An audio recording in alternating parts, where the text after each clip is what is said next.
Got a feeling that's about to happen. That looks like a bad dude, too, to be honest with them.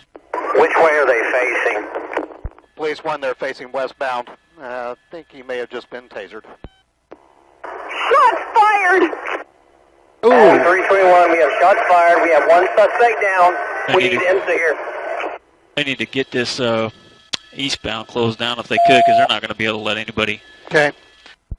Police 1, we're going to need to get eastbound 36th Street North. Actually, we're just going to need 36th Street North shut down. On the night of the 16th of September, 2016, in Tulsa, a shocking shooting unfolded involving Officer Betty Shelby and an unarmed man, Terence Crutcher. What began as a routine situation quickly spiraled into tragedy.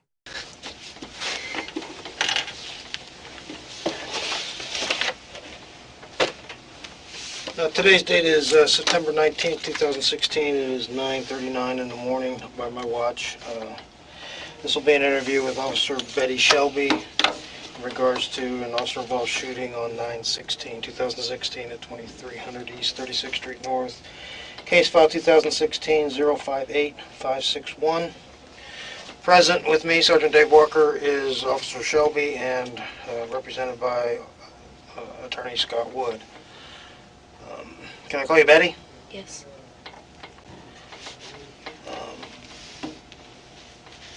How are you employed? I work for Tulsa Police Department. I'm a patrol officer. Okay, I'm having a hard time hearing you just a little bit, so I'm going to scoot up. I work for the Tulsa Police Department. I'm a patrol officer. And where are you assigned? GID. Adam Squad? Adam Squad, Third yes. shift? Third shift, 3 beat. And so your designator is? Adam 303. And what are your days off?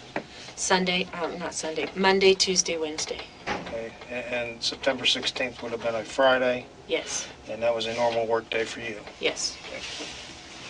What's your chain of command? Corporal C.J. Jackson, Sergeant Clay Asbill, Captain Carlisle, and Major Franklin.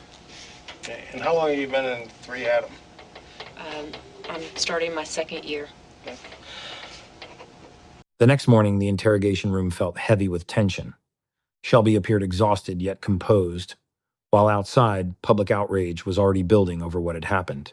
And what are the times of your shift? I come on duty at 1400. Squad meetings at 1345. But we start taking calls at 1400, and then the end of my shift is midnight. Okay. And what's your normal sleep pattern before you go to work? I get about 8 hours of sleep. And so this would have been a Friday afternoon. What time did you arrive at GID for squad meeting at 13:45? I got there at 13:35 because I gotta get gas and get the car ready for work. And I'm glad you said car. What is your car number? 16002. And is that equipped with an in-car camera? It is. And do you have a body mic that goes with that? Yes. And we're talking about your sleep issue or your sleep pattern on Thursday night, Friday morning. Was that a normal night's rest? Yes. Okay. And you say you normally get 8 hours of sleep? Yes. Okay. And do you take any prescribed medication? No. Medication? No. Any illegal medication? No. Okay. So is Friday, is everything normal for you? Yes. Going to work? Anything happen in that shift prior to 1940 hours that would be remarkable? No. Okay, and you're dressed in a regular uniform as depicted on the photos? Yes. Of that night. Okay,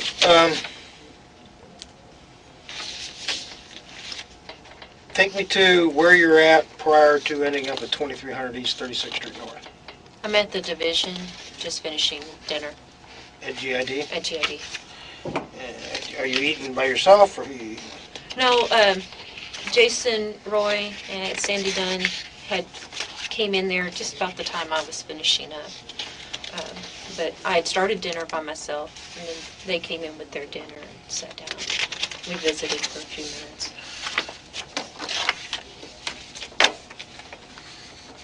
Okay, and I understand by checking the call notes, you receive a call, or you go to back somebody. Who do you back? Glenn Barnes, Adam 325. He's assigned a call. I think it's a disturbance or a domestic. I can't recall, but he needed a backer, so I came on to back. Okay, do you know what location that would have been? It's approximately either 300 or 600 East Seminole. 606 East Seminole Place. Okay. You leave GID. Yes.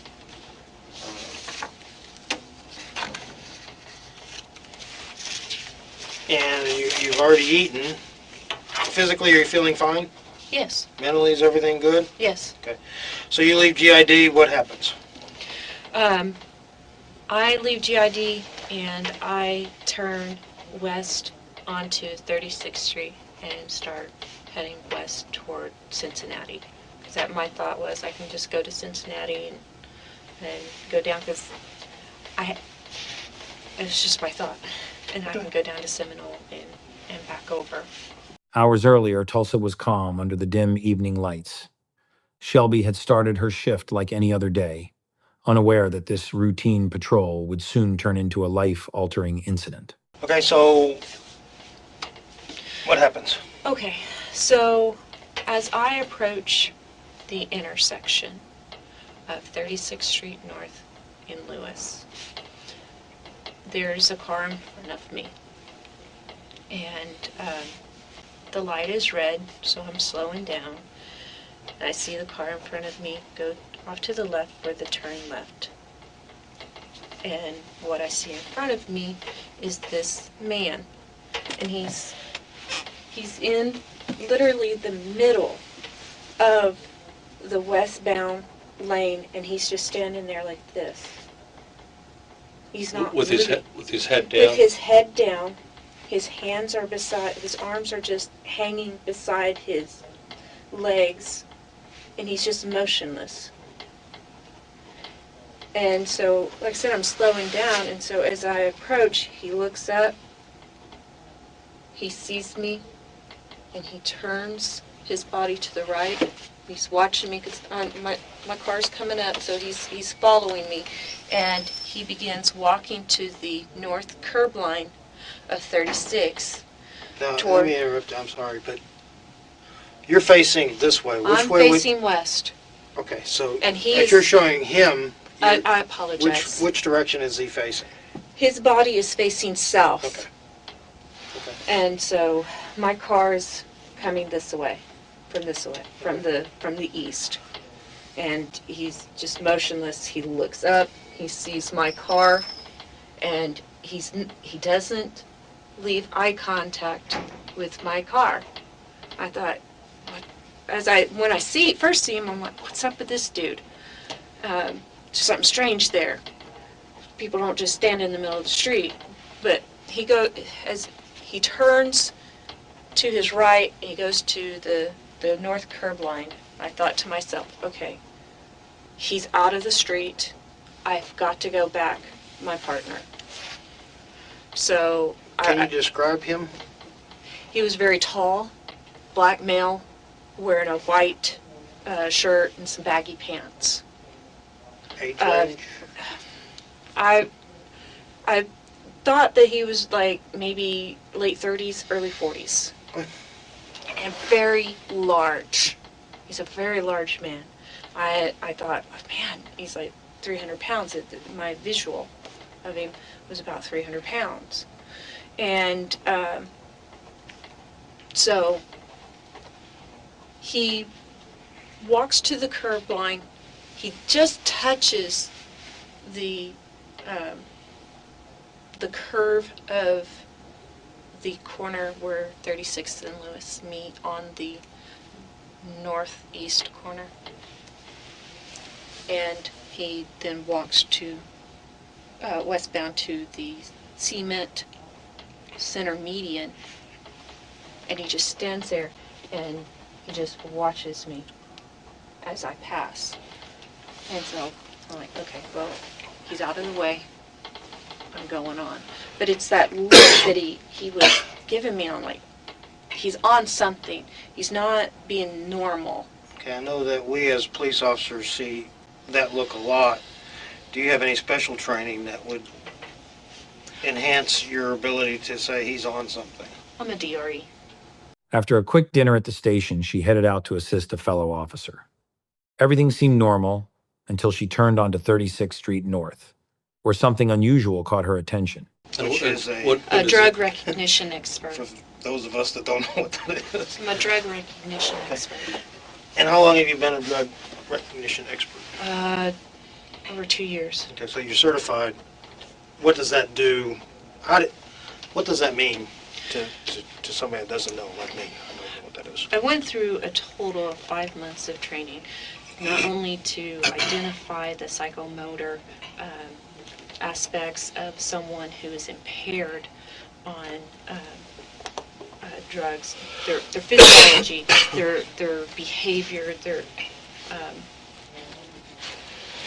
signs, symptoms of being intoxicated on a specific type of drug, and it could be multiple drugs. So this exam is 45 minutes to an hour long, and it includes taking blood pressure, temperature, your pulse, looking at the pupils, getting the size of those, having them do different SFSTs, and also looking at different signs that the body does. Do they sweat? What's their behavior like? Are they slow? Are they really fast with the way they talk? Or are they sweating a lot? So this is training you had, Yes. right, in almost a clinical. Yes. It's a Aspect clinical of it. setting. So How does that relate to what you saw? what I saw was a person who was showing the signs of someone who was on PCP. It was this zombie paranoia type of behavior. Like he was distant. And I just got that part from right there, just the way he was looking, but he was looking, oh no, he's paranoid sort of look. But that was just the initial, I hadn't made contact with him. It was just, that was my thought. Someone who's just standing in the middle of the road, behavior that's not normal. And is what I that's, see. that is as you're driving past. That's as I'm driving And this is past. just all going through your mind. Yes, Okay. You're still intent on getting to the back of Officer Barnes. yes.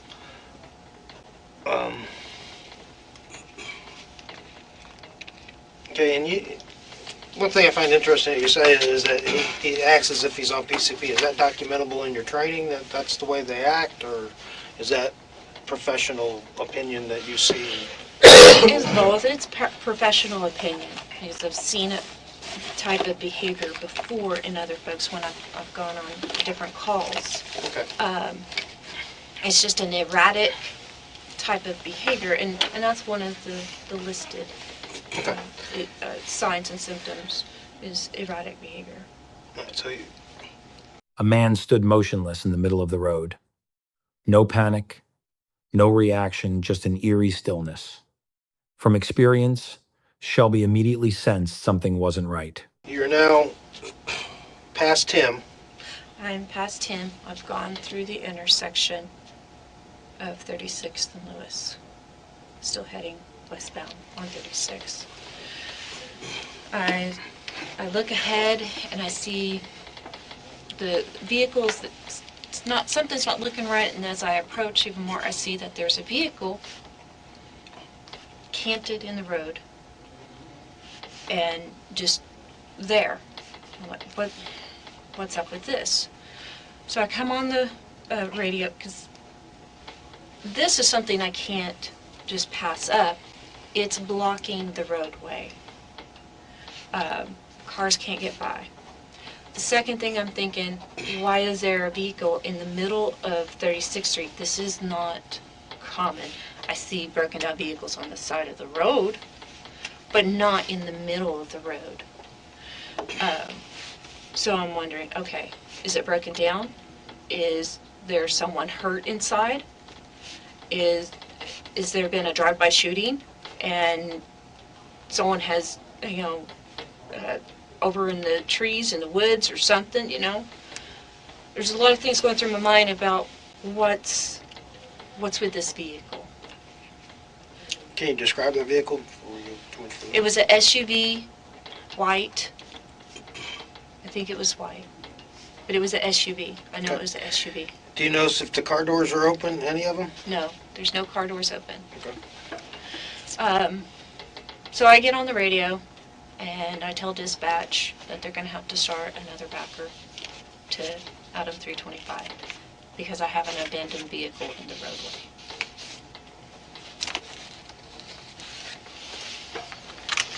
Okay. Can you give the tag number? Oh, yes, I give the tag number. Okay. What do you do? Do you turn on your lights? I put it in position 1, which activates the little lights in the back. Are they red and yellow, or are they? They're red and blue. It's been a long time. Did you put your spotlight on? No, it wasn't dark. Okay. So the spotlight on the side is not on and facing the car? Correct. Okay. All right, so you do that in position 1. Does that activate your in-car camera? No. Okay. I'm not taking any type of enforcement action. I'm investigating something to help. There's an abandoned vehicle. So I just put it in 1. Okay, then what do you do? I step out of my car. I've got the door, as the door is still open, I thought, it sounds like that vehicle's running. So I shut my door and take a few steps closer. It is running. Okay, so now things are really starting to seem weird to me. So I approach the vehicle just more cautiously, I guess, than I normally would, because this is different than I've ever experienced before. Do you draw your gun at that point? No, Okay. no. But I stay close to the vehicle, along the side, and I'm looking to see if there's anybody inside. Moments later, she spotted an SUV abandoned in the roadway, engine still running. No driver, no clear signs of an accident, just a scene that didn't make sense. Passenger side or driver's side? I'm on the driver's side. I first look in the back passenger. On the driver's side, I look in the window. There's no one there. I can see the front passenger seat. There's no one there, so I continue to approach and I look in the driver's seat, and there's no one in the vehicle. So my immediate thought then is, okay, where's the person that this belongs to? So,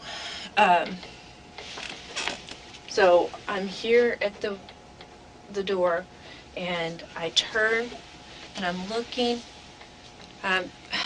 I'm also at the same time thinking I need to go around to the other side because I haven't seen what's on the passenger side. Because where I'm sitting and where I've been, I haven't seen the passenger side of the vehicle. Okay. So I don't know what's on the other side. So I look, I start walking, take a few steps back, I take it toward the back of the vehicle. Whenever I see the man that was just at the intersection, I now see him on the north curb line, and he's come closer to my vehicle, and we make eye contact, and so I start walking toward him, and he's making an angled across the roadway toward me. And I say, "Hey man, is this your vehicle?" And he says something, but I can't understand him. And he's still approaching. I said, "Hey man, is this your vehicle?" And he starts putting his hands in his pocket. I'm like, "Hey man, go ahead and take your hands out of your pocket, okay? Is this your vehicle? And about this time, we're from here to maybe the door, right there, okay? Is this behind your patrol car? We are, yes. This is my car. We're on the driver's side rear bumper.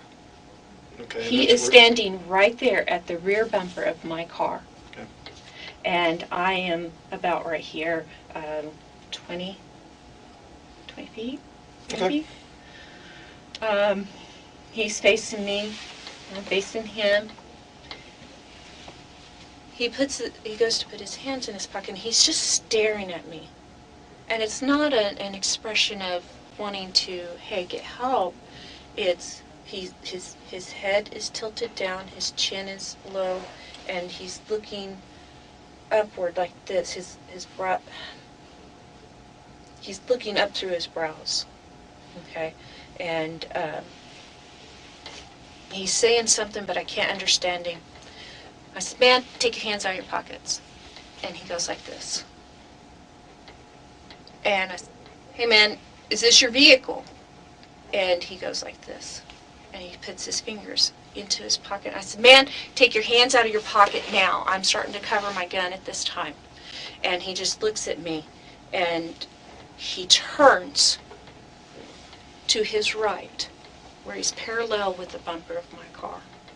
And at this point, I get on the radio and I say, Adam 303, hold traffic. I've got a subject that's not complying, or he's not taking his hands out of his pocket. I said something like that. I don't remember exact words that I said, but Instinct took over. She stopped to investigate, her mind racing through possibilities, breakdown, injury, or something far worse. so he's walking north, parallel with the bumper of my car, and I'm in ready gun.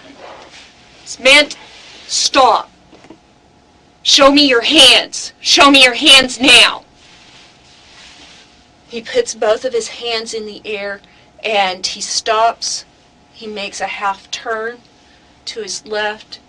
Now he's facing west at the back bumper, passenger side of my car. He's got his hands like this and he just looks at me.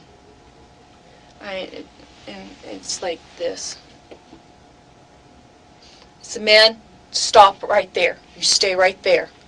And I'm walking my way, angling, I should say, to where the bumper of the car there. He's right here facing to the west, and I position probably right about there. And I'm thinking, I'm by myself. He is very big. His behavior is not right. Something is not right here. So, okay, he's intoxicated. He is not obeying my commands. I'm thinking he's got a weapon in his pocket, because that's my immediate thought, is he's going to his pocket. And I've told him several times, don't put your hands, or take your hands out of your pockets and show me your hands. And so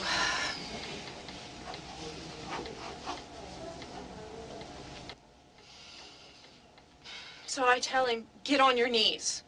Get on your knees now. And he's not doing it. So, man, get on your knees. Get on your knees now.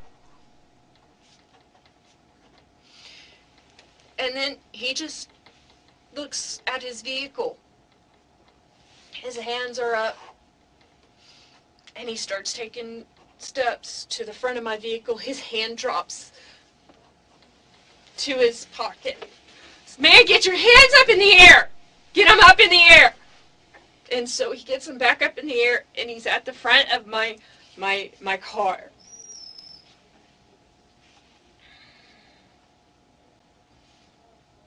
And I tell him, stop. And so he stops, and he still has his hands. But he's positioned his body to where he's facing his SUV. And he just stands there and he's mumbling. This whole time he's saying something, but I can't understand him because it's very, very low. And it's just unintelligible. He's not doing anything. He's not stopping.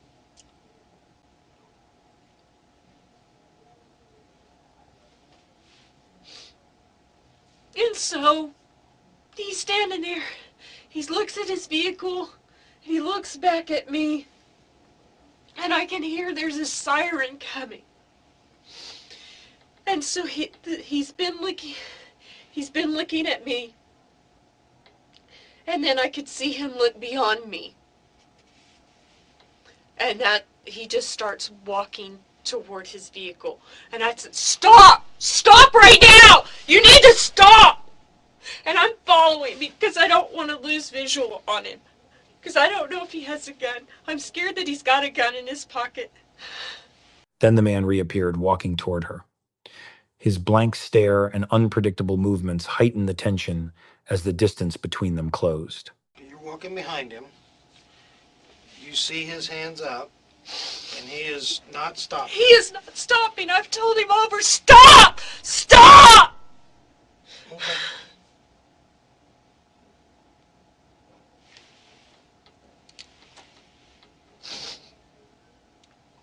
He goes on around his vehicle, and he goes to the driver's side. I've come around. He drops his arm, and he goes, and I said, "Stop! Stop! Stop!"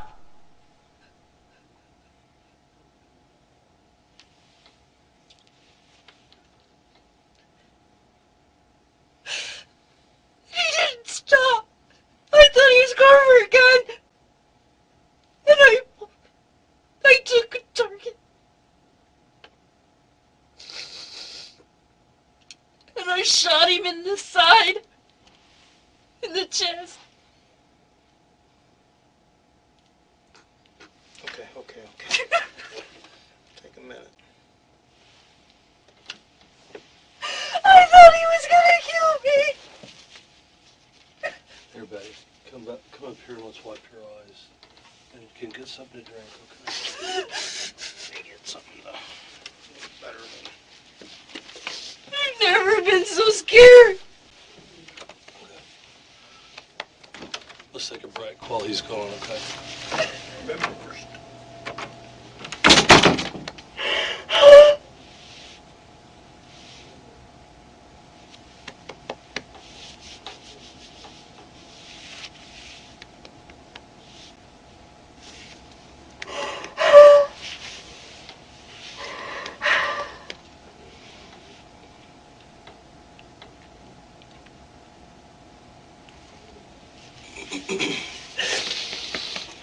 It'll be okay.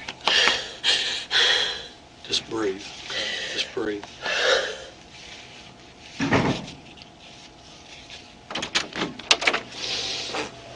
Thank you.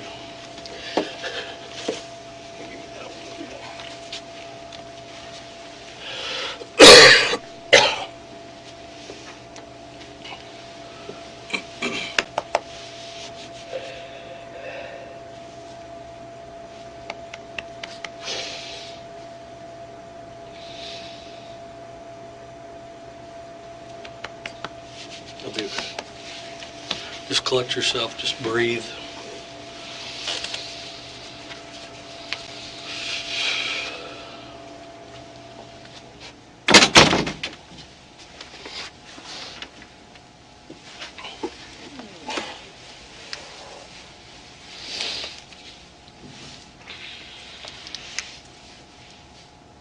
Ready to go on?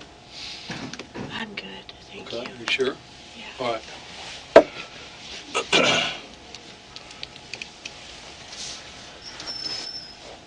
I'd like to go back to the point you see him walking towards your car, and you realize you're going to engage him again. His demeanor, is it any different than what you saw on 36th Street North as you're driving past? No. Do you make any, do you think, again, through your DRE, or then you're in a different mode? I mean, are you saying he's still under the influence of something? He's either under the influence of something or he's having a mental health issue. Shelby issued commands, but the man didn't clearly comply. His hands kept drifting toward his pockets, raising fears that he might be armed. And as you approached the left rear of his car, now just to be clear, we saw the video, Yes. are you cognizant of anybody else with you? No. I thought I was by myself.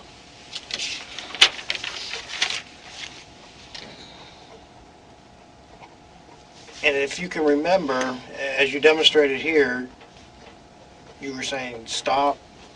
Yes. Are those the words you remember saying? Yes. As you relived it right here, was that what was happening? Yes. You fired one time. Yes. What was his reaction? He stopped. And then he fell. He did like this, and he fell. Okay. If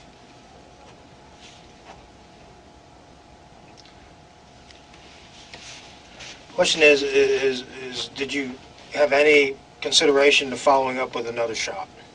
No, because the action stopped. Okay, so the one shot did what you meant it to do. Correct. I only used the force that I needed to stop.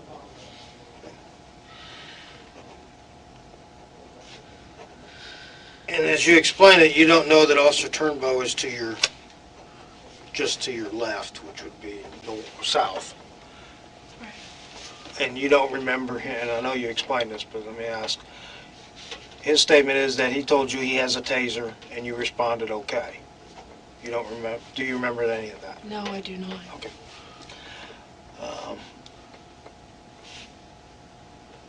Do you remember looking at the backdrop? I remember that the vehicle was there. His vehicle. His vehicle?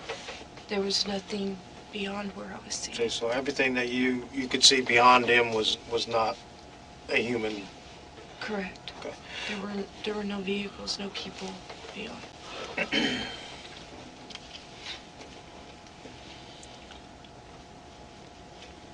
Was your shot intentional? Yes, And why did you shoot? because I was in fear of my life. I thought he was going for a gun. He dropped his arm and he lunged inward. And could you see that when his lunging inward broke the plane of a window? Yes. So his window was, His window was down. and you The knew windows that? were down on the vehicle all the way around. Okay, and you knew that prior to him getting to the window, or to the vehicle? Yes, because I had been up there before to check for any persons in the vehicle.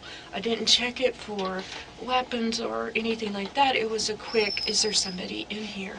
And then I turned my attention to find the owner, if I could.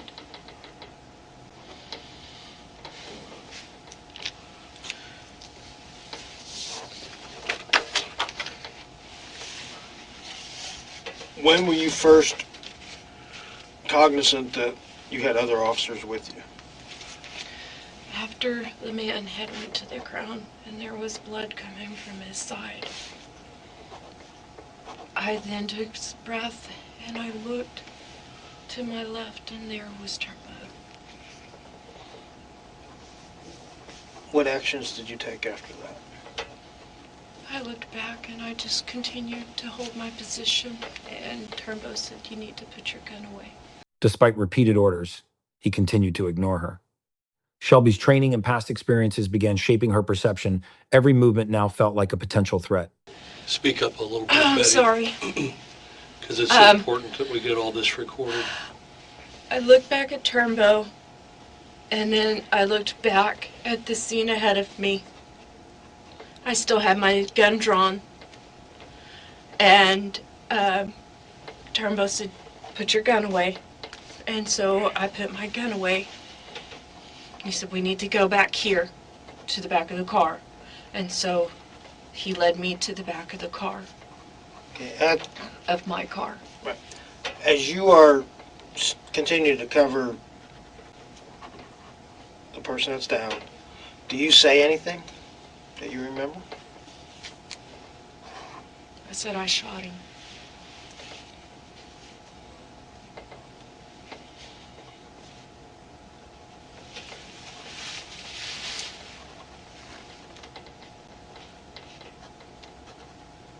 Do you have any recollection of time from the time you make contact with this individual, walking down the street where you start giving commands? Do you know how long that was until the time you took a shot? No. You have no concept of how long you think you were there? Maybe 2 minutes, a minute. I've seen the call screen, and I know the time on the call screen, but I don't know how long. Okay. That's a good answer, that's fine. It was a very long time. It seemed forever. As you are walking behind him, and I know you've seen it, with his hands up, what is going through, as you take action, what is going through your mind at that point? What's going through my mind is, because I've seen him look back at me, look at the vehicle several times. He's looked at the vehicle several times like he's making a thought of what to do.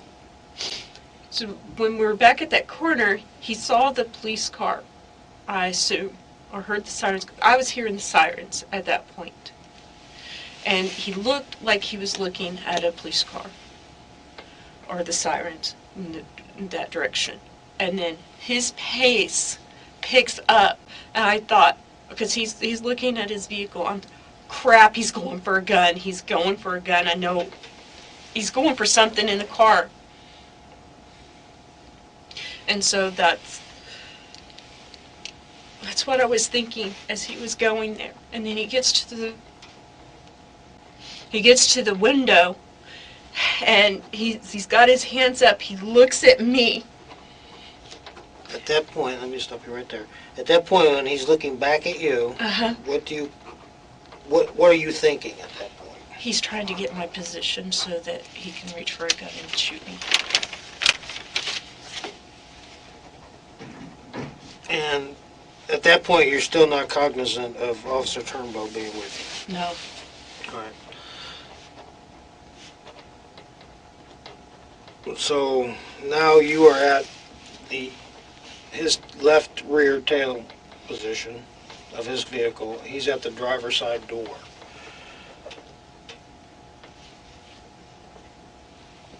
For ballistic cover, what is your thinking on that? Do you have any good ballistic cover at that point? Oh.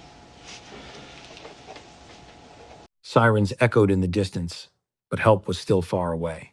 The man turned toward his vehicle, forcing Shelby to make a split-second judgment.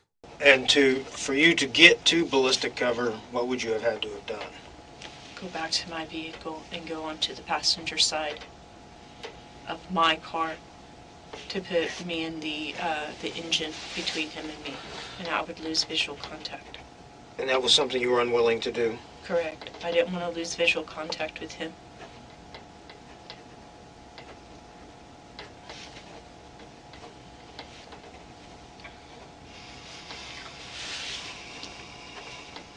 And as you're backing up with Officer Turnbow, and you get back to your police car, do you remember saying anything at all? Yeah, I told Turnbow again, I shot him. He said, yes, I know you did. And if I'd had a gun, I would have shot him too. If I had my taser out.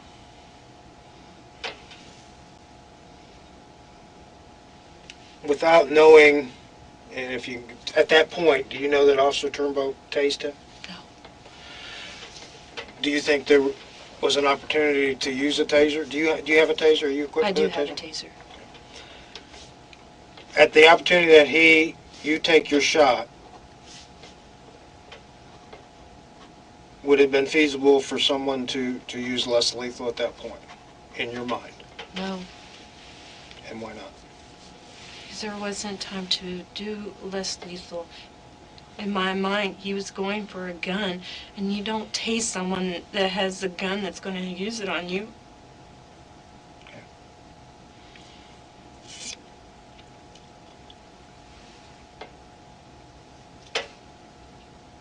I'm good. I have just maybe a couple of questions. How long have you been a police officer?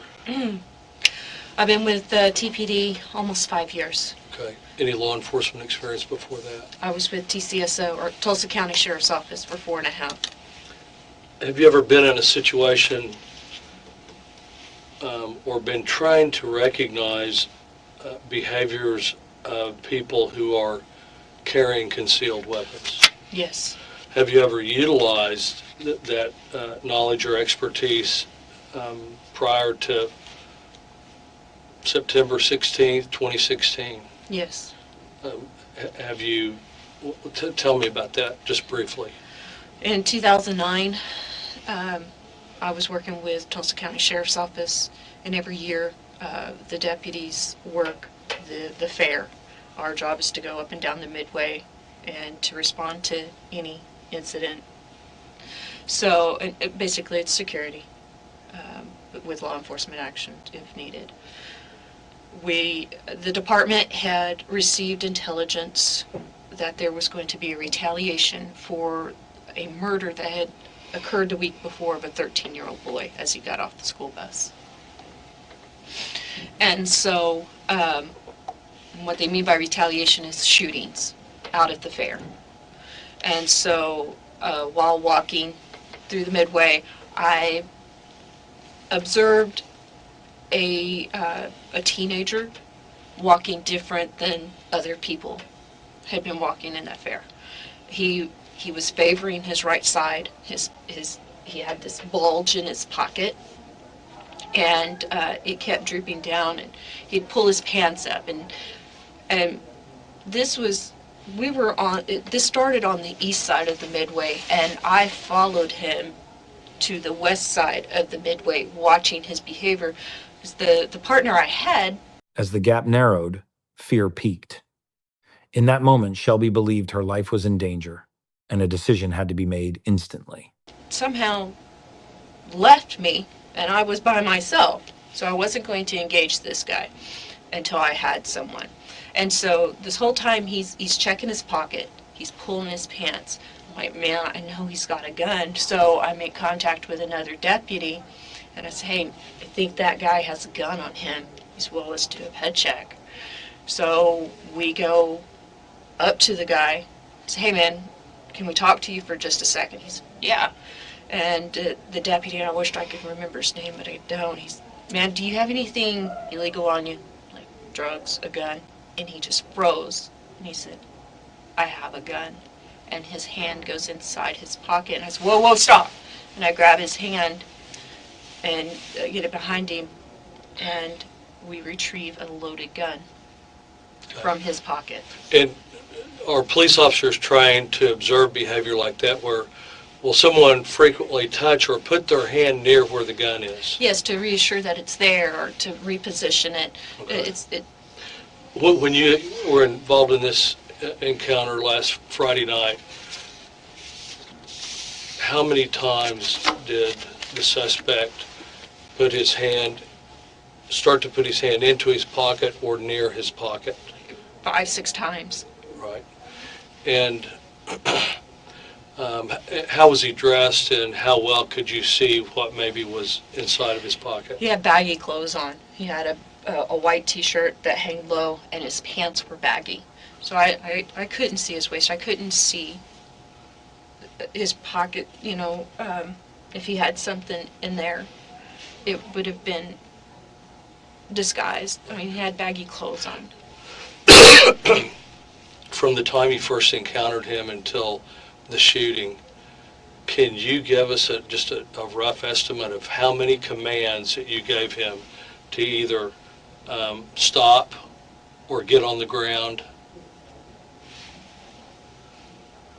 15-20 times. Okay. And obviously you had a police uniform on. Yes. Did you have ballistic vest on? Yes. External It's vest? an external vest. Okay. And you had photographs taken of you after the shooting at the Gilcrease Division. Is that true? Yes. And anything change about your appearance from then and from the shooting to when the pictures were taken? No. Okay.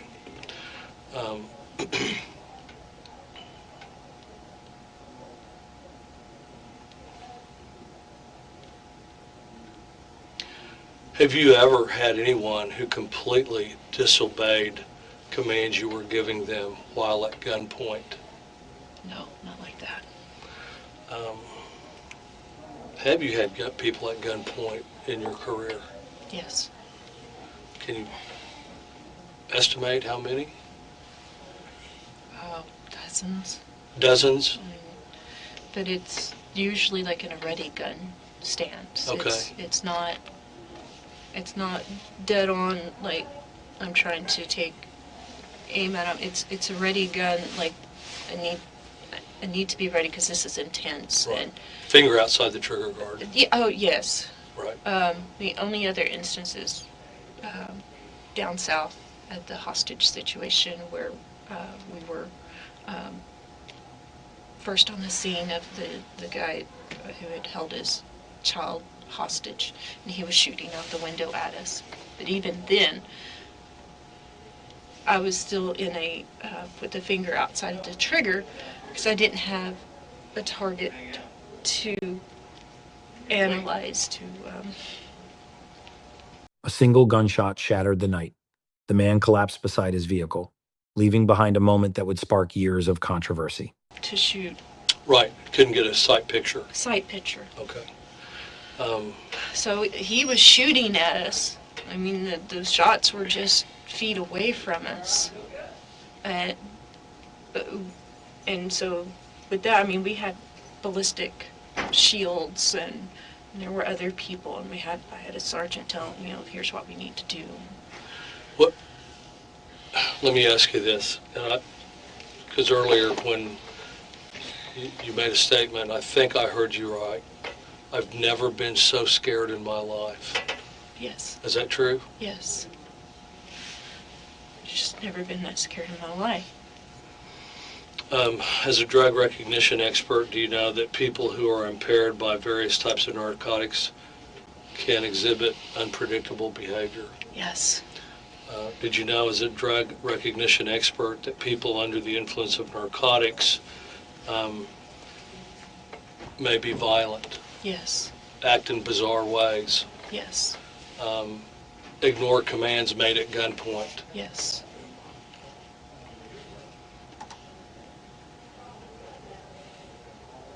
There's a number of things he could have done if he got to that truck, into the driver's seat.